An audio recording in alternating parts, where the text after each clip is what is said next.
వెనుకబడిన కుటుంబంలో పుట్టి జిల్లా పరిషత్ అంటే జగన్ గారి పార్టీ తరఫున జిల్లా పరిషత్ సీట్లో కూర్చోవటమే ఆవిడ చేసినటువంటి నేరం పాపం అని అడుగుతున్నాను. ఒక ఆడపిల్లని మహిళ అంటే చిన్న వయసులో యుక్త వయసులో జిల్లా పరిషత్ చైర్పర్సన్ పీఠాన్ని అధిరోహించడం, మంచి చదువులు చదువుకుని గౌడు కులంలో పుట్టి ఈ పదవిలో కూర్చోవడం మీకు నామోషి అంటే అవమానకరంగా ఉందా? అగ్రవర్ణాల దాడి కింద మనం చెప్పుకోకర్లేదా? దీన్ని ఆడకూతురు మీద దాడి చేయటం ఏంటి? అత్యాయత్నం చేయటం ఏంటి? ఆవిడ కారుని ధ్వంసం చేయటం ఏంటి?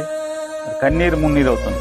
వాళ్ళ భర్తకి చెప్పాం, జాగ్రత్తగా కాపాడుకో, ఆత్మహత్య చేసుకోకుండా. ఆవిడ అంత అవమానాన్ని ఈ ప్రభుత్వం సాక్షాత్తు వందల మంది పోలీసుల కళ్ల ముందు హత్యాయత్నం, అవమానం, మానసికంగా కుంగదీసేటువంటి ఈ సైకో కిరాతక చర్యల్ని ఇంటిపెట్టాలని చెప్పి డిమాండ్.